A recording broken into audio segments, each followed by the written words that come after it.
Il ne faut pas qu'il y ait plus d'officiels que de journalistes. C'est pas le cas, non?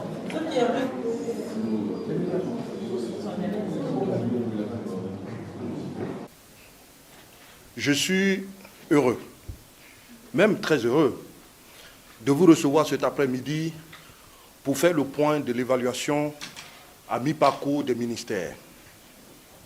La période sous revue de cette évaluation va du 1er janvier 2023 au 30 juin 2023. Je remercie tous les organes de presse nationaux et internationaux qui ont suivi les séances d'évaluation, qui ont relayé les informations et les ont commentées tout au long du processus. L'intérêt pour cet exercice a été si grand que certains même se sont lancés dans l'évaluation des ministères sans aucune donnée factuelle. Au nom du principe de reddition des comptes, de redevabilité auquel est attaché le président de la République, chef de l'État, le colonel Mamadi Doumbouya, nous sommes tenus de partager avec l'opinion publique, à travers vous, les résultats de cette évaluation à mi-parcours de l'action gouvernementale 2023. Pour une meilleure compréhension, je commencerai par expliquer le contexte de l'exercice. Je poursuivrai avec la démarche méthodologique. Aussi, je présenterai les résultats et les enseignements et je terminerai par des perspectives avant de conclure. Le contexte. L'évaluation de l'administration publique est une mission ordinaire dévolue à la primature. Elle est fondée sur des textes juridiques suivants. 1. D'abord, la Charte de la transition, à son article 51, précise que le Premier ministre, chef de gouvernement, dispose de l'administration et veille au bon fonctionnement des services publics, à la bonne gestion de l'économie nationale, des finances publiques et domaines de l'État, des entreprises et organismes publics. Deuxième texte juridique, la loi 025 du 3 juillet 2018, à son article 8, attribue la mission de contrôle et d'impulsion de l'action du gouvernement à la primature. Troisièmement, la lettre de mission assignée par le président de la République au Premier ministre stipule entre autres qualités le principe de redevabilité devra conduire le travail de l'équipe gouvernementale. Dans ma déclaration de politique générale devant les honorables conseillers du Conseil national de la transition en décembre 2021, institution chargée entre autres de suivre la mise en œuvre de la feuille de route de la transition, article 57 de la Charte de la transition, et de contrôler l'action gouvernementale, j'avais annoncé, j'avais promis l'application du principe de redevabilité au sein de mon gouvernement par l'établissement des contrats d'objectifs de performance que j'ai appelés COBGI avec les ministres, qui à leur tour devront procéder à la signature d'un contrat objectif de performance avec leurs collaborateurs. Le COBGI, contrat de performance annuel, matérialise les engagements entre le ministère et la primature sur une année civile. C'est un outil de suivi et d'évaluation de la performance gouvernementale. 3 objectifs sont assignés au COBGI. 1. Planifier et agir dans le cadre de l'atteinte des objectifs. Deuxième objectif, c'est de surveiller la mise en œuvre des actions pour l'atteinte de ces objectifs. Et troisième objectif, fonder les prises de décisions gouvernementales sur des bases factuelles. C'est une première dans les pratiques de la gestion gouvernementale en Guinée de mettre un processus aussi abouti. Lord Kelvin, précurseur de l'évaluation, a dit « On ne gère bien que ce que l'on mesure ». Et en management, les chercheurs ont démontré que la mesure est l'antidote de l'ambiguïté. Elle oblige à être claire sur des concepts vagues et elle oblige à agir.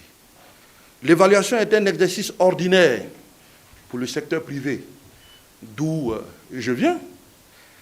Et ayant une expérience de la gestion d'entreprise, l'évaluation a toujours été pour moi un outil indissociable de la bonne gouvernance.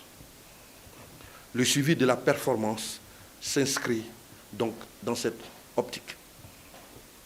Les étapes déjà franchies sont la signature du contrat de performance le 3 janvier en présence du président de la République, chef de l'État, l'envoi des lettres de mission dès le 6 janvier 2023 au ministre, la validation des plans d'action opérationnels et du tableau de suivi d'indicateurs de performance le 30 janvier avec tous les départements ministériels et l'auto-évaluation en avril en application du COPGI pour assurer l'appropriation des outils. L'exercice d'évaluation à mi-parcours proprement dit. Il s'agit de la deuxième étape du processus d'évaluation prévu dans le contrat d'objectifs. Je rappelle que la période sous revue va du 1er janvier 2023 au 30 juin 2023. À l'exception du ministère de la Défense nationale, tous les ministères ont été soumis au processus, soit 28 départements ministériels. Je tiens à indiquer que pour s'assurer de la réussite de l'évaluation, différentes dispositions ont été prises. Tout d'abord, la soumission par les ministères des supports de leurs performances sur une plateforme numérique dédiée à cet effet. Ces supports sont constitués d'un rapport et des tableaux de suivi. Les ministères ont bénéficié d'un encadrement méthodologique à cet effet par la primature. La mise en place d'un comité d'évaluation composé de 7 membres. Les membres du comité d'évaluation ont téléchargé ces supports, procédé à leur examen méthodologique pendant 10 jours avant le démarrage de l'évaluation. Et un guide d'évaluateurs a été mis à la disposition des évaluateurs pour une question d'uniformité. 3. La démarche méthodologique. La démarche suivante a été adoptée. Des outils sont élaborés par la primature et sont mis à la disposition des ministères. Il s'agit ici du canevas de rapport et des tableaux de suivi regroupés dans une maquette. Un séminaire et des réunions de travail ont été organisées sur ces outils en vue de leur appropriation par les ministères. Ces outils sont censés être utilisés pour produire leur support de performance. La revue de la primature est basée sur des appréciations, des synthèses et des notations. Le temps de l'évaluation, les séances de revue ont eu lieu du 24 au 31 juillet 2023. Il y a 4 types de notations. Les appréciations sont des appréciations. La première notation, c'est les appréciations de fond et de forme des supports de performance sur 100 points et pondérés pour 5% de la note globale. Le tableau d'exécution des PAO en conformité avec les tableaux de suivi d'indicateurs de performance sur 100 points, pondérés à 5%. Les performances selon les 10 critères inscrits dans le contrat d'objectifs des ministères sur 100 points, même pondérés pour 70%, et les appréciations du comité d'évaluation sur 100 points et pondérées à 20%. Il faut noter que la note globale attribuée est une moyenne pondérée des 4 notations que je viens de décrire ici haut, sur 100 points. Les synthèses permettent de ressortir les points forts, les points faibles et les recommandations. 4e point, résultat. Première notation, 85% des ministères ont présenté des supports conformes aux attentes. Quand on veut donner le détail, Niveau d'attente. En deçà de nos attentes, 14,30% des ministères. Le niveau juste conforme aux attentes, 42,90%. Niveau d'attente, bien entendu, sur les supports, les supports qui sont conformes à la hauteur de nos attentes, il y a 42,90%. Donc ça, c'est l'appréciation de la première notation. Deuxième notation, l'état d'avancement des plans d'action opérationnels au 30 juin est globalement positif également, à plus de 80%. Dans le détail, état d'avancement des plans d'action opérationnels avec un rythme lent dans sa mise en œuvre, 17,90%. L'état d'avancement des PAO dans sa mise en œuvre encourageant, 32,40%. Et l'état d'avancement des PAO dans sa mise en œuvre satisfaisant, 50%. Et les deux premières notations sont pondérées à 5 points chacune. Troisième notation, ça c'est sur le contrat de performance signé. Je vous avais dit que c'est pondéré à 70%. 50% des ministères ont une performance moyenne selon les 10 critères du contrat de performance. L'évaluation de la performance insuffisante, 3,57% des ministères. Performance moyenne, sur les 10 critères du COPGI, 50%. Performance élevée, selon le contrat d'objectif de performance, 46,43%. Quatrième notation, notation du comité d'évaluation. 46,46% des ministères ont une appréciation élevée et 46,46% également ont une appréciation moyenne du comité des évaluateurs. Dans le détail, appréciation insuffisante, 7,14%. Appréciation moyenne des ministères, 46,43%. Appréciation élevée des ministères, 46,43%. Notation globale. Il résulte qu'un ministère à 0 point, mention non satisfaisant. 2 ministères ont des notes comprises entre 51 et 60%, mention passable. 12 ministères ont des notes comprises entre 61 et 70%, mention entre 61 et 70 points, mention assez bien. 11 ministères ont des notes comprises entre 71 et 80 points, mention bien.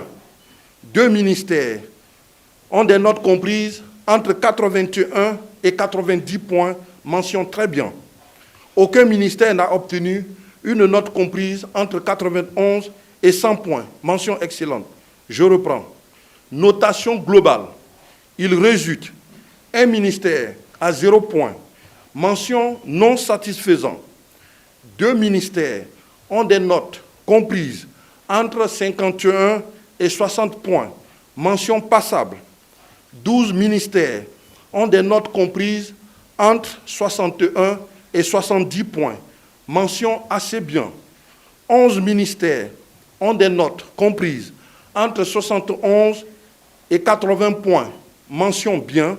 Et 2 ministères ont des notes comprises entre 81 et 90 points, mention très bien. Aucun ministère n'a obtenu une note comprise entre 91 et 100 points, mention excellente. Les statistiques des notes. La note maximale est de 83,2 points sur 100. La note minimale est 0. La note moyenne est 69,4 points sur 100. La médiane est est de 69,8. La médiane, c'est le point milieu. La médiane définit le point milieu, c'est-à-dire que 50% des notes des ministères sont de part et d'autre de cette valeur, qui est de 69,8 points. Si elle est proche de la moyenne, c'est que les inégalités ne sont pas perceptibles de part et d'autre de la moyenne. 5. Quel enseignement tirons-nous de cette évaluation à mi-parcours? Au titre des points forts, appropriation progressive du système de la performance et de ses outils. La reconnaissance du PAO comme le référentiel pour la programmation. La reconnaissance du tableau de suivi des indicateurs de performance comme référentiel pour le suivi de l'exécution. Le taux d'exécution des plans d'action opérationnels sur le tableau de suivi d'indicateurs de performance sont satisfaisants. La prise de conscience de l'importance de la gestion axée sur le résultat, GAR. Instauration de dialogue sur les résultats de l'action publique. Utilisation accrue des technologies de l'information et de la communication. Maîtrise des dossiers par les ministres. Montée en puissance du travail en équipe dans les ministères. Mise en place des outils de bonne gouvernance. Au titre des points faibles, résistance au changement à plusieurs niveaux, faible taux de décaissement du budget, très faible taux de décaissement pour des projets et programmes, capacité insuffisante des bureaux de stratégie de développement BSD au sein des ministères pour répondre aux attentes de la gestion axée sur le résultat, collecte, traitement de données et analyse des données. Retard par endroit du transfert des 20% du budget ministériel à l'intérieur du pays. Faible capacité des entreprises adjudicatrices de marchés publics. Les données administratives sont stockées dans des data centers disparates, dont certaines sont à l'étranger et ne communiquent pas entre elles. La gestion du courrier au sein des départements est digitalisée, mais de gros progrès sont à fournir dans le cadre du traitement des dossiers entre les ministères. La cadence de paiement des dossiers, bien qu'améliorée, n'est pas à la hauteur de nos attentes. Au titre des recommandations, poursuivre l'approche Learning by Doing dans le déploiement du système de performance. Renforcer les capacités institutionnelles et techniques de suivi de la performance. Instaurer des mécanismes de suivi rapprochés de l'exécution budgétaire. Aligner le système de suivi de la performance globale sur la LORF, la loi organique relative aux lois des finances, et au RGG-BCP, Règlement général sur la gestion budgétaire et la comptabilité publique. Concevoir un dispositif automatisé de suivi des performances ministérielles sur la base des fonctionnalités avancées d'Excel. Améliorer la gestion du portefeuille de l'État pour accroître les recettes et les dividendes. Procéder à une restructuration de certains EPA. Investir dans la production des données statistiques pour une aide à la décision. Accélérer la réforme du secteur de l'énergie et de l'eau. Accélérer la digitalisation des procédures de marché public. Doter l'ACGP de ressources suffisantes pour accomplir correctement sa mission, notamment la réalisation des études, le contrôle et suivi des projets. Et enfin, élaborer à terme un manuel de référence pour le suivi de la performance gouvernementale. 6. Les perspectives. Le processus d'évaluation se poursuivra pour le reste de l'année. En octobre prochain, la troisième phase de l'évaluation portera sur la mise en œuvre des recommandations issues de cette présente évaluation à mi-parcours. Nous envisageons nous rendre dans les ministères pour s'assurer de l'efficacité de la mise en place du contrat de performance au sein des directions nationales, directions générales et des EPA. Une ou deux d'entre elles seront choisies au hasard pour l'évaluation. Et en décembre 2023, pour boucler l'évaluation du contrat de performance du gouvernement, sous la période de 2023, l'évaluation finale aura lieu au mois de décembre 2023. Pour l'année 2024, un nouveau contrat de performance sera établi entre la primature et les ministères et portera en grande partie sur l'évaluation de la mesure de l'impact des différentes réformes et objectifs atteints depuis la prise de responsabilité de nos forces de défense et de sécurité regroupées au sein du CNRD. Conclusion. Par cet exercice, c'est l'ensemble de la performance du gouvernement qui est évalué, y compris la primature, dans son rôle de coordination et d'animation de l'action gouvernementale. Cela dans un esprit de transparence, de redevabilité vis-à-vis des citoyens et du chef de l'État. Cet exercice est également mis en place afin d'apporter le meilleur service à nos concitoyens, qui sont des usagers et non plus des administrés. C'est-à-dire que l'agent public est au service de tous dans l'intérêt général. L'exercice nous a aidés à avoir une connaissance précise des grandes tendances économiques de notre pays. Les grandes tendances économiques enregistrées par notre pays durant ces 6 derniers mois nous confortent dans notre volonté d'instaurer une gestion vertueuse basée sur la gestion axée sur le résultat, afin d'implanter la bonne gouvernance dans les pratiques et surtout dans les mentalités au niveau de l'administration publique. La période sous revue a connu le surclassement de la Guinée dans la catégorie des pays à revenus intermédiaires, avec un revenu de 1181 US par habitant. Également, la Guinée a connu amélioration sensible de son indice CPI, qui évalue les politiques des institutions. Cet indice est passé de 3,3 à 3,4, permettant à la Guinée de sortir de la catégorie des États fragiles. Mes remerciements aux collègues de la primature, avec qui nous avons travaillé d'arrache-pied pour la fiabilité du processus. Je peux vous confier que sans leurs efforts, sans les efforts de mes collaborateurs, nous n'aurons pu conduire ce processus à son terme. Aux collègues ministres qui se sont prêtés à cet exercice avec sincérité et convivialité. Au cadre des départements ministériels qui ont fait l'expérience de la collecte des données administratives. Aux membres du comité d'évaluation, des experts rompus à la tâche, nous saluons leur dévouement et l'enthousiasme qu'ils ont manifesté à servir notre pays. Parmi eux, il y avait certains qui étaient à l'étranger, mais par sursaut patriotique, ont accepté de prendre part à ce processus important.